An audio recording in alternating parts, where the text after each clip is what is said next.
Inspired Pilot Podcast, Episode 2. I think a lot of people get hung up with trying to remember too much detail about things and not actually concentrating on the flying itself, which means that they don't get on as well as they could otherwise get on. Welcome to the Inspired Pilot Podcast with your host, Marvin Robinson. Inspiring stories from inspiring pilots from around the world. Okay, welcome to the Inspired Pilot Podcast with your host, Marvin Robinson. Let's get started. I'm very happy to introduce today's featured inspiring pilot, Mr. Chris Puddy. Chris, are you ready to inspire today? I certainly am, Marvin. Great, fantastic. After originally going solo in Australia back in 1965, Chris finished his flying training back in England. Flying mainly Twin Otters and King Airs, Chris's professional career has been extensive, flying for various companies, working in the Far East, all over the UK and also in Africa. After a 12-year break, he started flying instructing again back in 2008. Today, student pilots continue to benefit from Chris's vast experience and relaxed style of training. Okay, Chris, I've given the listeners, the Inspired Pilots, just a little overview so we can get to know you a little bit more. Take a minute, tell us a little bit about yourself personally and where you're from, and briefly let us know what you're doing now. Okay, Marvin. That's a bit of a story, but I was born in London, lived in Canada for a few years, then out to Malaya, where I was brought up, went to school in the jungle, which was great fun, and then back and went to school in Channel Islands before going out to Australia, where I told you about that bit. Now, having had a career flying light aircraft all over the world, in the Far East, in the Seychelles, in Africa, and having taken a year off to make my fortune on the internet, which didn't happen, I got back into flying about 6 years ago, and was by instructing and doing other odd things, occasional ferry work, and flying for people who, whatever anyone wants me to do, I go and do it. Good stuff. Thanks for that. So every journey has to start somewhere. So tell us a story, Chris, of how you first got involved with flying and wanting to be a pilot. Well, how much time have we got, Marvin? About 30 minutes. Okay. No, well, I'll be as brief as I can. I suppose basically I need to start from the beginning.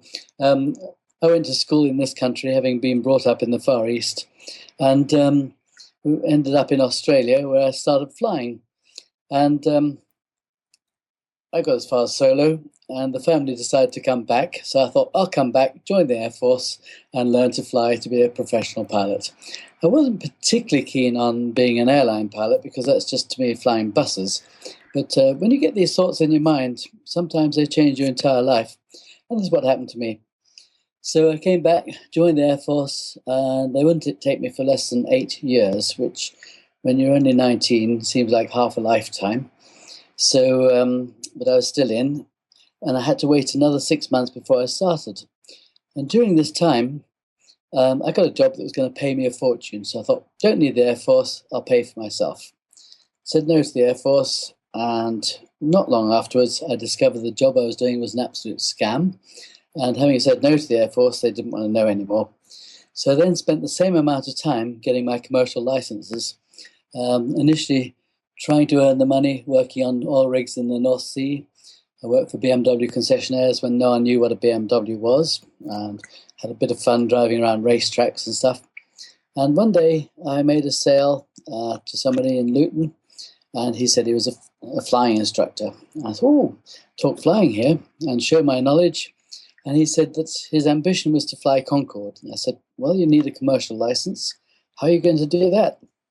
And he said, well, if you fly for 700 hours in command, you can get a commercial license without actually having going to a commercial school. So I said, well, how did you get your 700 hours?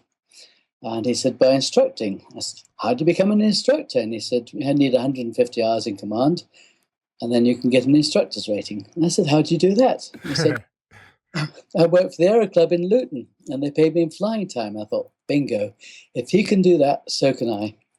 So in those days, we didn't have word processors, and I typed 40 letters to every flying club in the British Isles that I found that had more than 4 aircraft. And Leicester replied and said, yes, we could be interested. And I started flying for them, working for them, I should say, cutting grass, washing aeroplanes, refueling, doing all the odd jobs around the place. And that gave me an hour's flying a week, which in those days, an hour's flying in the Cessna 150 was about £10. Wow. Yep. And I got £10 a week to keep myself alive by getting a heron out of the hangar in the morning, ready for flight at 7:30, putting it away at night after refueling it and washing it on a Friday. And did that, got the hours up, and they got my instructors waiting, which they paid for, and eventually ended up with about 2,000 hours by the time I finished. To get the actual license, I went to London, to CAS by the Tower of London to do the writtens, and then I still needed to do my skills test. And I had the club's aircraft approved, flew it down to Stansted, got the approval, did the test, and basically that's how I did it. That's how I got started anyway. Wow. Yeah. Well, it just shows that if you want something badly enough, there's always a way. I had no idea that this was even possible. I hadn't got the money, but the desire was there, the ambition was there, and the way appeared. And once the way appears, as long as you take action, you can actually get anywhere and do anything.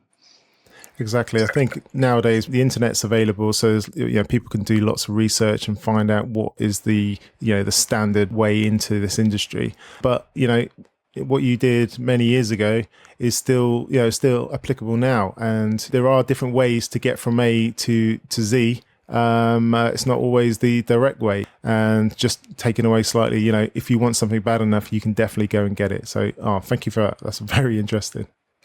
I can give you another little story. It's not exactly related to flying, but yeah, go for it. This is to inspire people. I remember doing a course once, and the facilitator said to everyone in the room, "Who is the strongest person in the room?" And I got chosen. And they asked for the weakest man in the room, and somebody else got chosen.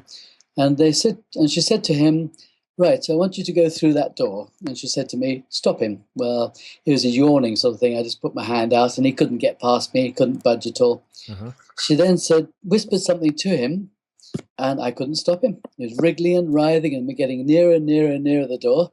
And, I was going to have to be quite violent to stop him. Yeah. And all she said to him was, "Don't think about Chris. Look at that picture on the wall, through the door, and go and get it for me." So when you don't look at the obstructions and you look at your goal, you can get anywhere. Fantastic, Chris. I like that very much. I used to do taekwondo, and we used to have a similar thing about punching and kicking, and basically punching through, past the opponent as opposed to at the opponent. So I totally understand that. Excellent. Thank you for that. Okay, let's jump into our next topic, challenges. So on the Inspired Pilot, we delve into the journey of our featured pilot, which today is you.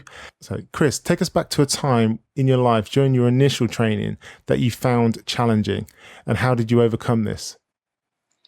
Well, I'm one of the very lucky people, Marvin, that I didn't find anything really challenging. Flying just came naturally to me. It just happened. Like everyone, I had to learn how to fly and stuff. And I do remember in part of my training, I was doing short-field landings, and my instructor showed me a landing, and my first ever attempt at a short-field landing was shorter than his. And I've always enjoyed short-field landings ever since. And I think learning a skill like that and learning to control an aircraft means that you can actually learn to fly an aeroplane, and it's a bit like riding a bicycle from there onwards. But for some people, it's a huge challenge. And I do know how much of a challenge things are, especially trying to remember things. I think a lot of people get hung up with trying to remember too much detail about things and not actually concentrating on the flying itself, which means that they don't get on as well as they could otherwise get on. But for myself, I found it relatively easy. You were very lucky in that case then. I've flown with you before as a student. I use the skills that you've given me, especially with short field landings, every time I go to a short strip. So, or even when I'm landing on longer airfields or longer runways, I still think about that. Okay, can I get off before that next junction, that first junction? And I definitely find doing these short field landings definitely very rewarding, especially when you get it right. Yes, exactly. When you get it right. When you get it wrong, it can be embarrassing. As long as you don't get it wrong and run off the end of the runway, that's great. But it is, as you say, very rewarding when you get it right. Excellent. Okay, well, talking about aircraft now. So how many different types of aircraft have you flown? And, do you have a favourite? Do you hold any close to your heart? And can you tell the audience why? Well, I intended to look through my logbooks today. It's quite a pile of them to try and add up exactly how many different types I've flown. It must be somewhere between 50 and 100. And I'm still finding myself flying different types even now, years later. So just in the last 6 months, for example, I've been flying a Cessna Silver Eagle, a Lancer Columbia, the standard Cessnas and Pipers, and the Tecnam that we've got, but I also managed to get my hands on an Eclipse jet and flew a jet for the first time. And just a couple of days ago and tomorrow I'll be flying a Cessna Conquest 1, which I've never flown before, but it's just a bit like several aeroplanes that I've flown put together. So an aeroplane is an aeroplane, and the main thing you have to learn is the different speeds, but essentially, they're all much the same. They might be heavier, they might be lighter. And once you've learned the important speeds and where all the important things that matter are and anything critical about the aircraft, then you can just jump in and fly. At least I've been able to. But it's not the sort of thing for everyone. And a favourite? Well, my favourite, I suppose. There's a lot to choose from there. 50 to 100 types. That's very impressive. Yeah. I must add it up one time, and I'll write to you maybe and work it all out. Definitely let me know. Yes, I will. One of my favourites, I suppose, again, we're coming back to short field landings, is the Twin Otter. It's so flexible. It's just unbelievably flexible. It's 165 knots cruise for a great big Cessna 172 because it handles a bit like one of those. The approach speed when you're fully laden for a short landing is something like 62 knots, if I remember rightly. And you can land in less than 50 meters and take off in the same distance. I remember the chief pilot of Brahman Airways was called by the CAA once because myself and a few other pilots were landing at Gatwick and pulling off before the runway actually started, before the numbers. Fantastic. And the CAA asked the chief pilots the pilots to please use the runway. So we just moved up to the next intersection. I think it's Bravo you could pull off, because our parking at the time is where the helicopters used to go in and out to and from Heathrow. And so we used the minimal amount of taxiing. So much so that I've actually done a block time from Birmingham to Gatwick in 35 minutes, chock to chock. And you wouldn't do that in a jet. 35 minutes from Birmingham to Gatwick in a Twin Otter. Correct. 35 minutes. Yeah, took off with a 20-knot tailwind and did a sort of parachute trike descend onto the runway and pulled off the runway before it started, with about 1 minute taxiing at each end. I take it you're late for dinner or a date or something like that. Just behind schedule, just trying to keep up with the schedule, and had some of the regulars on board. And we used to fly in those days with 20 passengers, with a passenger in the right-hand seat, single crew without an autopilot. It was all quite normal. I could still eat a breakfast off my lap and do all that in IMC. That's the days when we used to fly.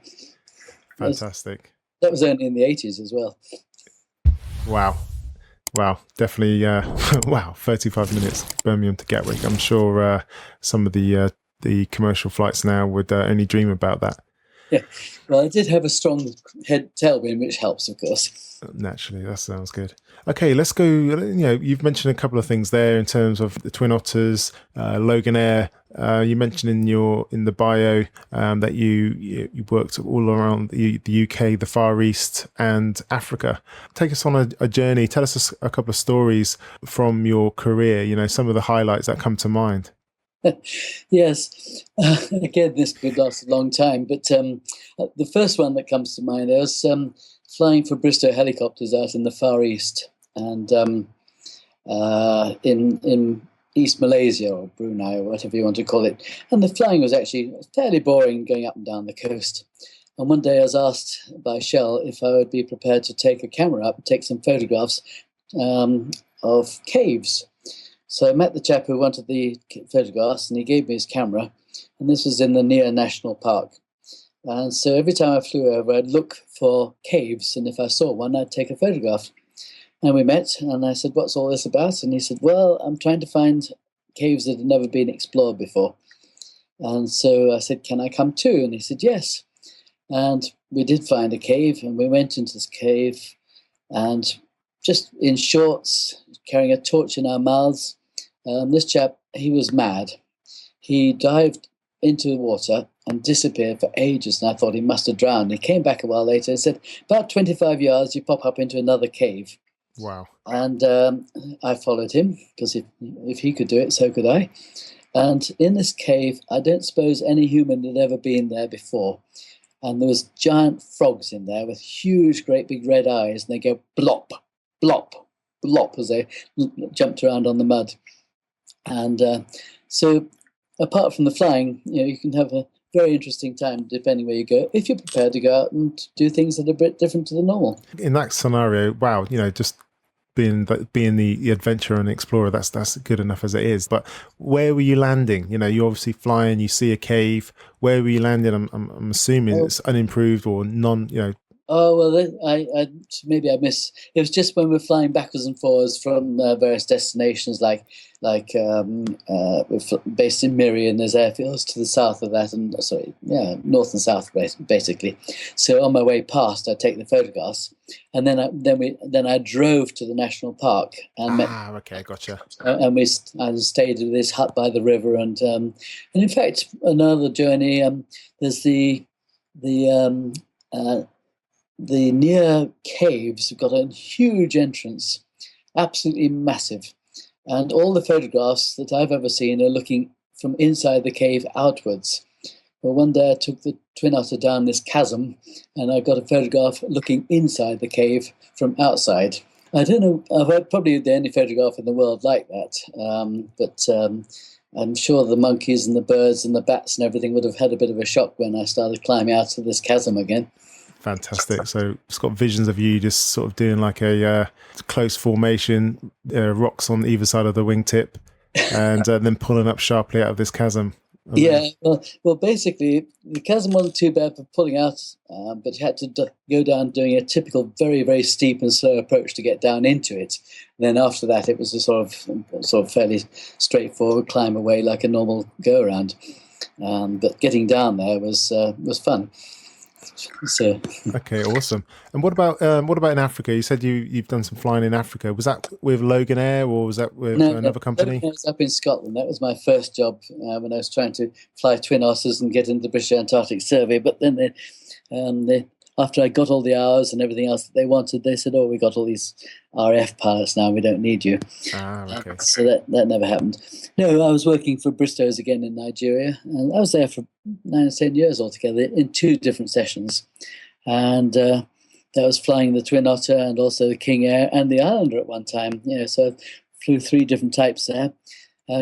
Occasionally going into short strips, but mostly just a shuttle bus service in the Twin Otter, and flying around Nigeria in the King Air was always a bit of an adventure, because be flying at flight level 250, and after you got out of the Lagos zone, for example, there would be no air traffic control at all. You've no idea where you're going to, maybe Kano, what the weather's doing. Be flying at flight level 250 in a King Air, and Lagos would launch a 727 behind you at the same level, catching you up.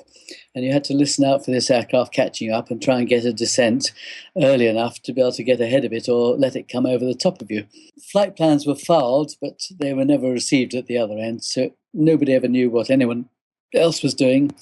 And we also had harmattan there, which meant you couldn't see anything. Sometimes the visibility would be 200 or 300 meters in this thick dust, which would erode away all the turbine blades and the windscreens. And it was difficult flying in that respect. You either had thunderstorms or the dry season with a harmattan. And we probably occasionally had sessions where you might have a near miss once every month or two. What kind of sectors? How long was a typical sector? The Twin Otter would be an hour, and then half an hour, and then half an hour, and then an hour. But the King Air would be maybe as many as 2.5 hours. The Twin Otter, we also went up north 2.5 hours as well. So it was a real mixture. Well, that's definitely interesting. I'm sure you've got a million other stories that you can tell, and maybe we'll get you back on the show for a part 2. You can share some of those interesting insights. Okay, let's bring things back to today, and tell us about your current flying. What are you actually excited about now? What are you up to? Well, basically, I'm instructing at Kemble, at the Cotswold Flying School. It's just normal instruction. I try to do the more advanced stuff where I can, the IMC, the aerobatics and stuff like that. But I still get my ab initio students. And probably the most interesting one I had recently was a man in his late 70s wanted to get as far as solo, which he did in, I think, about 12 hours. And I got him off solo in that time. And when we first started, I thought this is going to be a struggle. But he did his homework and he practiced and he learned what he had to learn and he paid attention. I also, not so much recently, but I've done some ferry work, ferrying single engine and multis across the Atlantic, and I've taken a couple of twins down to South Africa, which those are adventures in themselves, and they could almost be entire episodes of your talks. For example, going down to South Africa in a Cessna 414, flying at flight level 270, and there was a wall of thunderstorms, which is the ICTZ. And as far as you could look either side, just a wall, and all the airliners were diverting, going over the place. So I turned on the weather radar, and nothing. Oops. Yep, exactly. But I think this is where the experience of flying in Nigeria came in, because we flew in and around a lot of thunderstorms, so you get to learn what they look like. And so I gingerly went into these thunderstorms, which are fairly broken up but connected as well with haze and stuff. So I aimed for all the light bits. And as I got near a cell, the radio started screaming. And then I'd turn away from it, and it was a bit like a thunderstorm detector in that respect. And I was trying to find different levels to go up and down below the thunderstorms, different things. And every time I called for a change, I got this instantly. I thought, well, I'm not surprised. No one else is going to be daft enough to be here. And of course, going in these things, the autopilot wouldn't work. You have to slow right down to stop the airplane being pulled apart, even though it may not be at that moment thrown around a lot. You could actually hit something nasty. And so what I did is I allowed the aircraft to be drawn up in the thunderstorms, maybe 3,000, 4,000, 5,000 feet, and then surfed down to the next one, because I had a deadline. I had to get to a place called Lilongwe by 5:30 local time, else there was a $2,000 surcharge. And I got there with 10 minutes to spare. Wow. So these are sort of experiences that a lot of previous experience helped to overcome and do that. But if I hadn't done that, the airplane had never got delivered, because that wall of thunderstorms is permanently there at that time of the year. There's definitely that phrase of get there-itis, but if you've got the wealth of experience behind you, as you said, I'm sure that experience in Africa and dealing with sort of adverse weather definitely helped there. So, and at least you're here to tell the story, so that makes the story even better. I wouldn't recommend it to anyone, but I took a chance and it worked. Fantastic. We love those tall stories. There's definitely a bar moment there. Yeah. And going back to the first point you made with the 80-year-old pilot that basically went solo, definitely, it's not over. You're never too old to start. Is this pilot, the 80-year-old, will he go on to get his license, or is he just happy with the solo experience? Yeah, he was sort of pushing 80. He wasn't actually 80 yet. I have got several pilots through who are in their 70s. What I often say to people is, if you're not sure about flying, get as far as solo. Just get as far as solo. Then you can say to everyone, I've flown an aeroplane. And then you can continue from there later on in life. He just wanted to go as far as solo to say that he's flown an aeroplane, because he was in his 14, he was in the Air Cadets. He never got as far as solo. And all his life, he wanted to fly, wanted to fly, wanted to fly. And finally, like we've been talking, he had that ambition. He wanted to fly, and it's never too late. And he did it. Fantastic. It's definitely one from his bucket list there. Yeah, definitely. So, Chris, with all your experience, you've been all over the world, flown multiple aircraft types. It may be a bit hard to get to this point, but what is your proudest moment in your flying career so far? Tell us that story. Oh, it's it's going to be tough. This is tough, I know. Well, I suppose someone I'm very proud of is a young chap called Jack Godwin. He's just got his commercial license just last week. But I sent him off on his first solo on his 16th birthday with a 14-knot crosswind in the Cessna 172. So that's within limits then? Just on the limit of the demonstrated crosswind limit. I emphasize demonstrated crosswind limit. We'd actually been practicing for a few days before that. And one of my things that I enjoy doing is crosswind landings. And he practiced, and he was good enough, and I sent him off. And I was very pleased about that. And he had his license issued on his 17th birthday. And I think he's pushing around about 18, and he's got his commercial license now.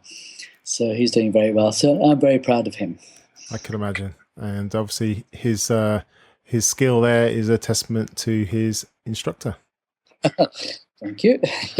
Okay, so moving forward, you've had a vast career in aviation and you're still very much in the mix with your students. What are your future plans and aspirations relating to flying? Well, I've been thinking about this recently. I shall carry on instructing and flying and doing whatever flying I can. I was going to be flying a jet, but that sort of kind of fell through, mainly because, and I'll be quite honest here, my old brain doesn't absorb modern computers and systems as easily as it used to. So that meant that I was struggling to get through the rating. I would have got there in the end, but it was costing more and more money. So I've decided, myself and the owner of the jet decided that he would find somebody younger who could absorb it more quickly.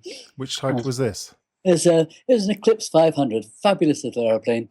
When I had a demonstration flight, the demonstration pilot let me handle it. And he said, you'll have no problems with this. You're taking it to like a duck to water, which the actual flying, no problem at all. But getting into the simulator to start the thing up, it took me 2 hours from getting into the aircraft to being ready to take off the first time. And that gives you an idea of how complex it can be.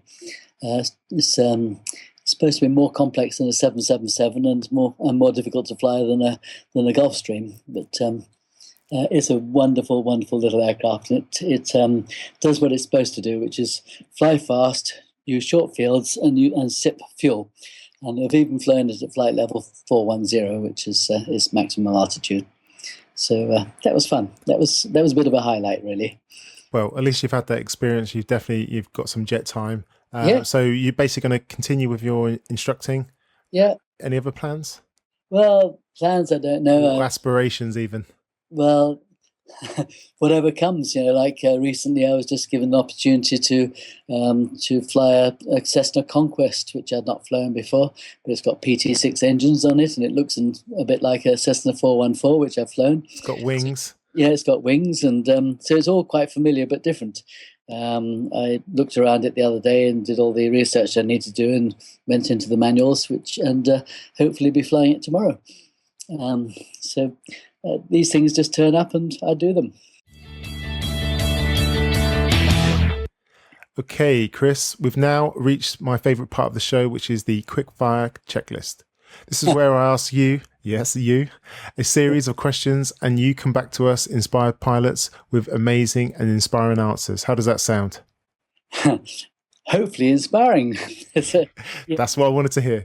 Yeah. Okay, what is the best piece of advice related to flying that you've ever received?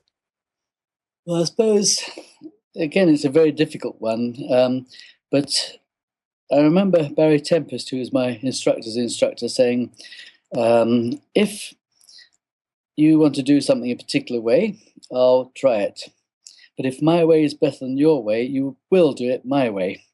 If your way is better than my way, I'll do it your way.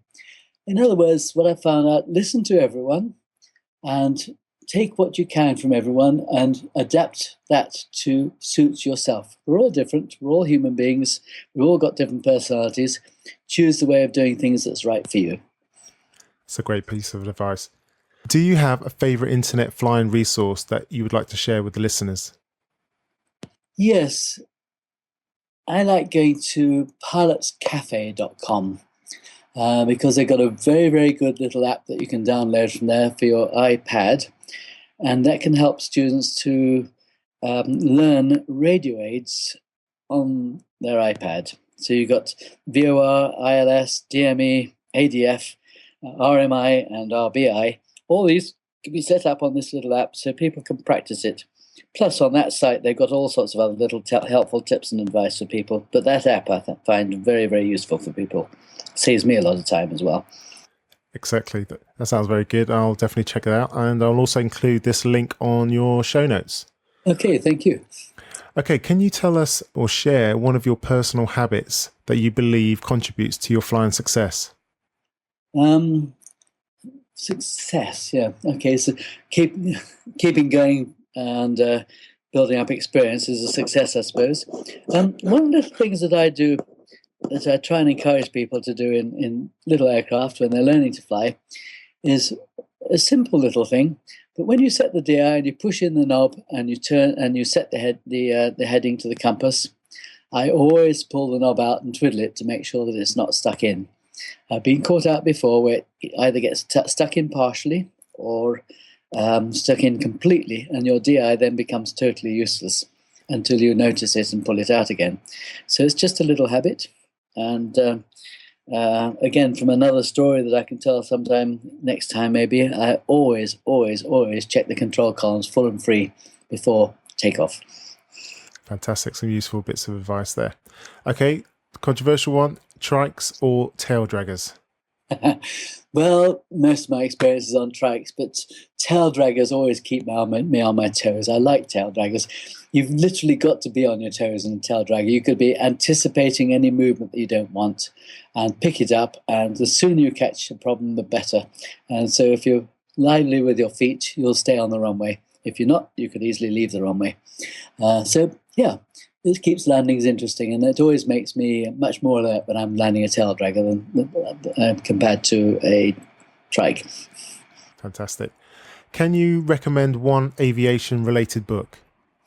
Well, back in the 70s, I used to love reading articles by Neil Williams. He used to be our aerobatic champion, and he was an unbelievable pilot. And he's got a brief story of some of his flying stories, which is called Airborne. So Airborne by Neil Williams. That's a really good read for anyone who wants to, or is interested in flying. Okay, I'll make sure that is linked to in the show notes. Thank you for that. What is your favorite non-essential but essential to you technology gadget in the cockpit? I wouldn't manage without my iPad nowadays, especially doing ferries. You can back up all the stuff that you've got in the aircraft, and I like a particular app called AirNav Pro, because you can have charts all over the world which you can download for free, but you can put the CAA charts on there, so it's something you're familiar with, and you can zoom in and draw your lines on it. But as well as having the mapping, you've also got the ability of putting various radio aids either on the full screen or just down the side of the screen to navigate by. And so it's good practice for people to fly an RMI or an HSI if they've never seen one. And it's got a glass cockpit display, so if you've lost all your instruments, you could fly in cloud and stay the right way up as in a total emergency. And you can even get 3D imaging of your route if you were in cloud. So it's an incredibly advanced bit of kit. It doesn't have some of the things that Sky Demon's got, which is like the NOTAMs and so on, but all the things that really matter. NOTAMs you should really have done before you got airborne. I like that app for myself. Fantastic. So the iPad and the AirNav Pro application. Sounds good. Yeah. Okay, so this is my favorite question now. If you had a time machine and could go back in time and meet your younger self, just as you were about to start your flying journey, knowing what you do know now, what advice would you give yourself? Don't give up flying for 12 years towards the end of your career. Fantastic. Okay, that was a little poke to yourself, I guess. Yeah, absolutely. Yes, I regretted that in many ways. I didn't when I wasn't flying, but as soon as I started flying again, and I realised all the things that I could have done. So I'm too old now for public transport, single crew work, and even the airlines. I'm pushing 70 myself. So there's 12 years of flying that I could have done. Interesting flying, flying Twin Otters in the Maldives, some of this bush flying that people keep talking about in various countries. I could have done that and really enjoyed myself, but I didn't. I saw the potential of the internet back in 1995 and got engrossed in that for a few years. Well, life is a journey, and at least you're appreciating what you've got now. So that's something positive to take away from that. Thank you for that. Absolutely right. Thank you. Inspired Pilots, you can find all the links to all the resources and everything else we've been talking about in today's episode by going to inspiredpilot.com and search for Chris in the search bar to find the show notes for this episode. Chris, I've really, really, really enjoyed listening to your journey. It's been vast, and the stories you've shared have been really deep and very inspiring. Can you give us one last piece of guidance for our audience, the Inspired Pilots? Share how people can get in contact with you, and we'll sign off. Okay, you've already mentioned one of the things that I really like to do, and that is every time you come into land, decide where you're going to land and land on that spot and try landing in different configurations. You can do a Cessna 172, you can bring it in 140 knots till just before the threshold and still land on most runways. So choose where you want to land there, and it develops a lot of skill. And to get hold of me, my preferred method is email, which is chris@linklight.com. I'm on Skype, which is 𝗟𝗶𝗀, and also my Facebook page, which I hardly ever go to, is also 𝗟𝗶𝗀, which is my name with the first and the last two letters knocked off. Okay, no worries. We will also link to all these contact methods in your show notes as well. Okay, Chris, thank you very much for being so generous with your time. And on behalf of the Inspired Pilots, thank you, and speak to you soon. Thank you very much, Marvin. Thank you so much for joining us today on the Inspired Pilot podcast. Don't forget to head over to inspiredpilot.com. That's where you'll find the show notes for every episode, links to all the resources mentioned, and much, much more. Wherever you are on your pilot journey, get ready to be inspired.